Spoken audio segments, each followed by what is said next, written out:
Sage Wanderer here, and welcome to Coffee Talk! So today, we're talking about Dogman.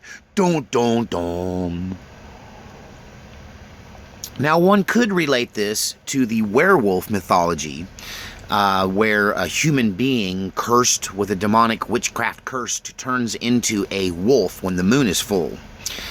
But I'm talking more particularly about the cryptozoological phenomenon known as Dogmen. I guess the most famous Dogmen are the Dogmen of Michigan, or the Dogman of Michigan. Numerous sightings, numerous tales and stories, and this is something that's continuing to go forward even in the modern times, and there's lots of different scary videos of these Dogmen. Some of them, most of them are human forms with a dog's head all covered in hair. Some of them have knees like a regular human being, and some of them have, back leg hocks, like elbows on the back legs instead of knees, they're like elbows on their back legs, which is really creepy. I don't know, the images I've seen of a wolf human hybrid looking thing standing on hind legs that are like dog legs. Sometimes, I don't know, it's just weird to see those kind of legs on two legs. You're used to seeing them as hind legs. And so yeah, there's a lot of stories. They differ greatly from Bigfoot stories. Bigfoot stories typically involve the Bigfoot being very elusive, trying to stay away from you. If they do act aggressively, they do it from the shadows. They throw rocks, pine cones, sticks, twigs. But they rarely just charge you like a grizzly bear or just run at you like a cougar. But apparently, the Dogman is aggressive, and he will come straight at you. And that usually involves people getting the heck out of Dodge. So put it in gear, Belvedere. Let's get out of here. Home, James. Yeah, I'm running from the Dogman, thank you. One individual had a truly interesting story where he encountered a pack of wild dogs led by a two-legged dog man with blue eyes. Don't. Blue-eyed dog man. I don't know how I feel about the Dogman. I've never seen anything that resembles it. I've never seen really... Well, I saw a chupacabra, I believe, with the Texas version of a chupacabra on my ranch in Texas, or near my ranch in Texas, out in rural Texas by mineral wells. And that story can be told... That's another coffee talk on cryptoids with chupacabra being in the title, I think. But, the Dogman is a whole different thing. These things are 6 foot tall and muscular and aggressive and toothy. Now, there's several pictures I've seen, take them with a grain of salt. In the world we live in with Photoshop and doctored video, you really can't trust video anymore. It's not ironclad proof like it was back in the Patterson days. But lots of stories, lots of very convincing stories. Is this a campfire story, or is there anything to Dogmen? Have you encountered a Dogman?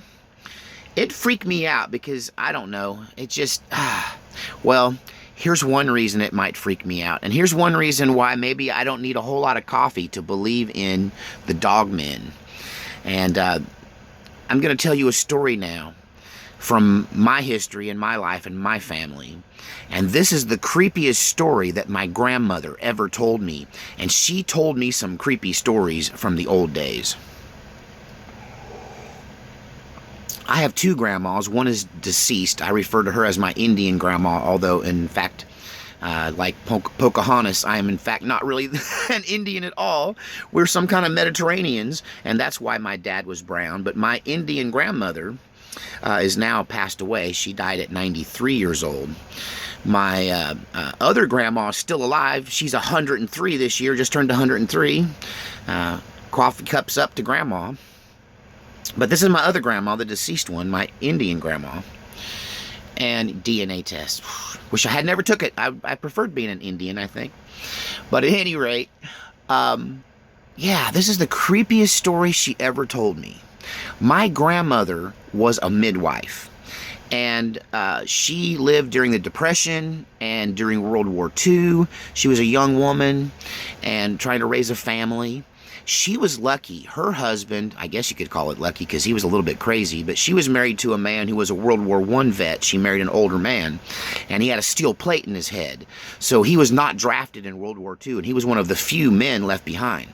Men left behind in World War II that weren't taken were either because they were too old or they had a physical defect that prevented them from participating in combat, like the steel plate in the head might do.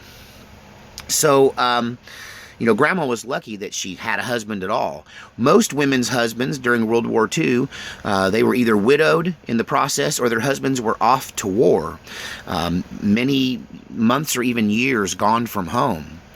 But yet there were still babies being born because there were men with flat feet and men with, you know, one arm and things like that that couldn't go to war but could still make babies. And so my grandma worked as a midwife delivering babies probably up until the 1960s. You know, you didn't just call the doctor in those days. You just called a midwife. There's no need for a doctor. Childbirth is a natural thing, and that's the way people viewed it. And so she got a call one night. A rider came on horseback in the middle of the night banging on her door. It was a young man saying that he was a nephew of the woman in question, that his aunt was in dire need of her midwife services.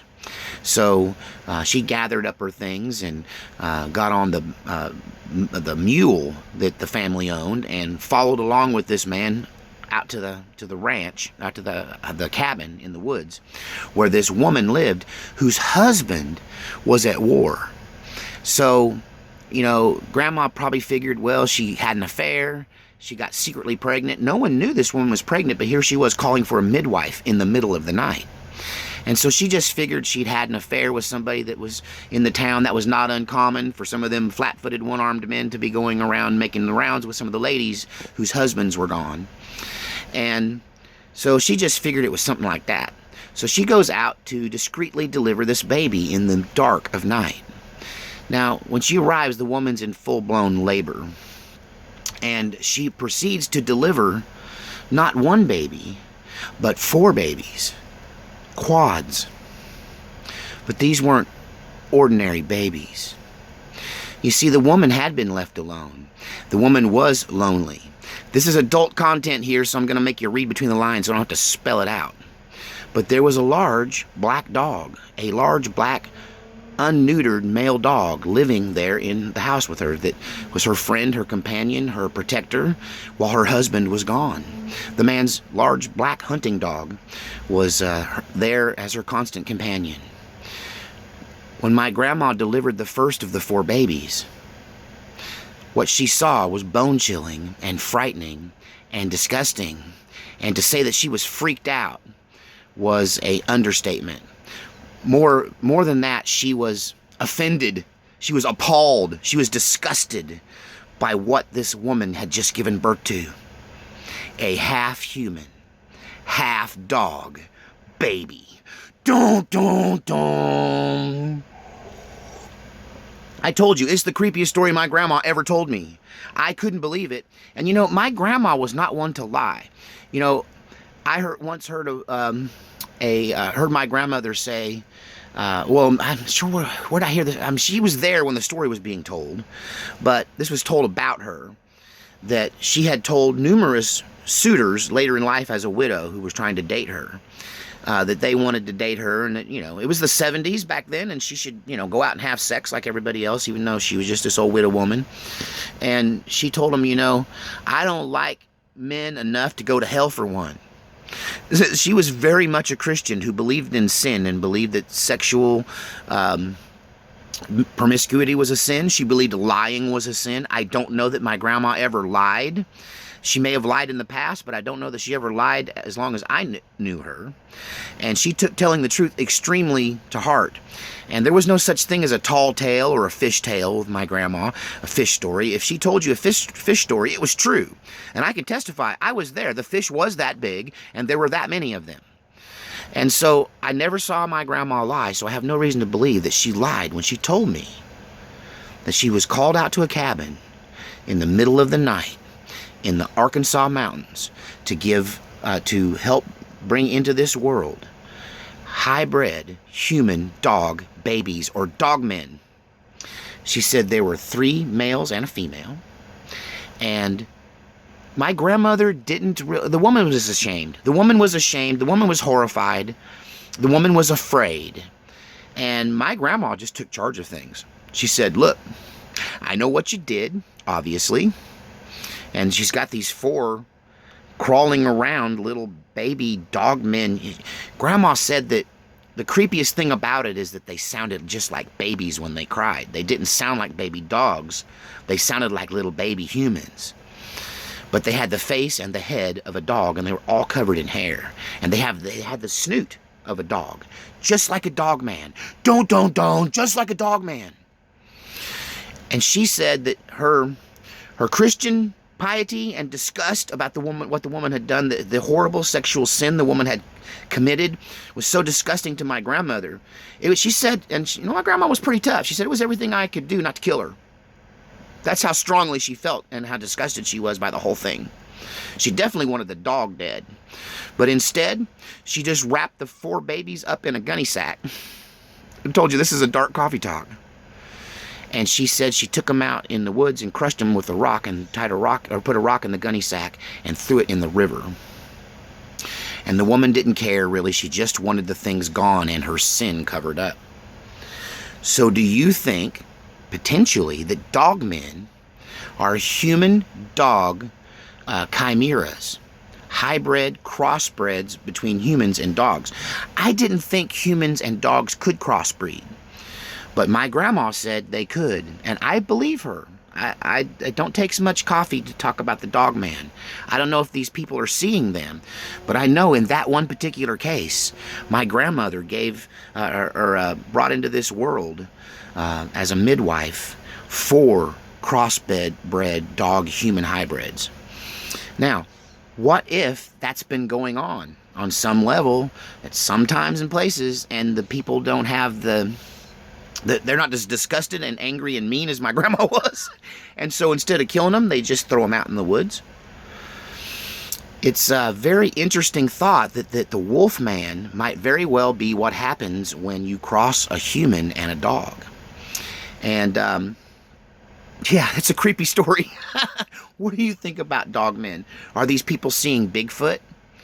What about the pack of dogs led by one dogman, the master, the ultimate dog whisperer? I know I would run like crazy. I'm not even sure I'd shoot him, because I got this weird thing about shooting a Bigfoot or shooting a wolf man, because they're at least half human. Or at least part of them looks like a human. I don't know. Could you shoot a dog man? I probably could if he was running at me. I'd shoot anything if he was running at me.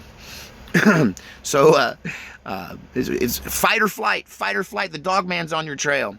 Tell me about what you think about some of these images on the internet. What do you think about my grandma's creepy story? Is it possible that they're just crossed up, humans and dogs? Dog is man's best friend. Unless the man's gone, then he's woman's best friend. All right, talk to you next time on Coffee Talk. I swear my grandma told me that story. It's so creepy.